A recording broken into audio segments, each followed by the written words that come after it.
Hi, this is Steve King. And I'm Johnnie Putman. This time on our video road test, we take a look at the 2014 Toyota Highlander. Specifically, the all-wheel drive version of the Highlander Hybrid Limited Platinum Edition.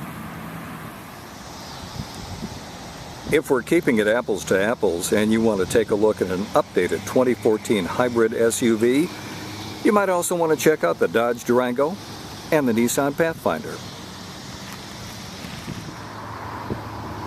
Our version of the Highlander Hybrid is a 7-passenger mid-size crossover vehicle. That means the second row are 2 good-looking captain's seats with tons of legroom.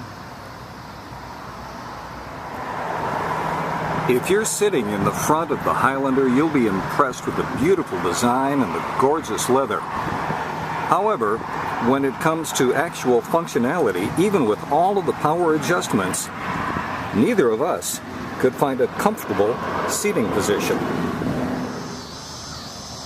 The redesign of the Highlander for 2014 means it's 3 inches longer and a wee bit wider. That's good news for the third row of passengers. Because with the redesign, there is legitimate third row seating for 3, and it's a whole lot easier to get to.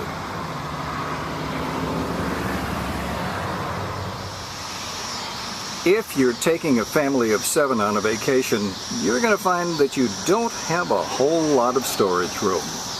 Now you could leave a couple of those kids at home and flip down that third row of seats, and boy, you've got a ton of storage space in the Highlander. Along with tons of legroom, second row passengers will enjoy the convenience of their own climate controls. And it's airy in the back seat because the limited platinum package bumps your sunroof up from a standard to a panoramic sunroof. That package also gives the second row seats heated seats and a heated steering wheel. The Toyota Highlander just may win our Who Boy Have You Got Tchotchke Space Award, starting with the center console, which has room for your tablet, your lunch, your purse, or all 3 at the same time. And speaking of tchotchke room, this storage shelf is more than just design, it's also function. In fact, instead of storing your phone in a cup holder, you put it right up here and you have a pass-through to run your cords down below to plug in. Visibility isn't bad, although you will have, not surprisingly, some problems with pillars and headrests. And you'll be glad you have a really good backup camera. On the Highlander, you'll find a long list of Lexus-like high-end features. One of my favorites is the Driver Easy Speak. That means the parental units in the front row can have their voices via the Bluetooth microphone amplified all the way into the back seat. Overall, the gauges and controls on the Highlander are very well laid out and very intuitive to use.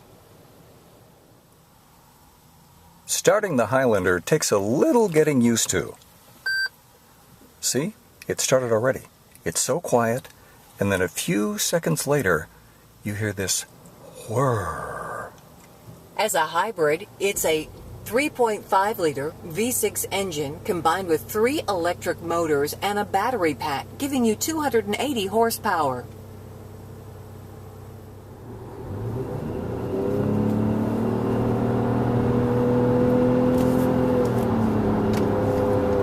Even though the Highlander feels like a bigger vehicle than it is, you won't have any problems merging onto the expressways.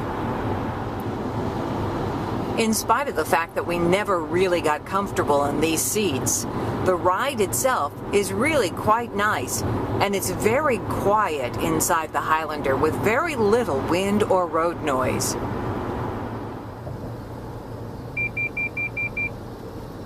I love that feature. That's lane departure warning, and it tells you when you've gone over the line. Along with the beeps of the lane departure warning, there's so much technology in the Highlander, you really must read and understand the manual before you take it for a drive. You have adaptive cruise control, you have collision mitigation system, and, for example, if you get too close to a vehicle, automatic braking kicks in. One of the reasons you buy a hybrid in the first place is gas mileage, so we should point out that for a vehicle this big, capable of hauling up to 7 people, we're impressed with the fact that you get a combination of 27 or 28 miles per gallon. As we're driving it, this Highlander Hybrid Limited stickers at $51,761. For more information, as always, check out what our friends from Consumer Guide Automotive have to say at cgdailydrive.com.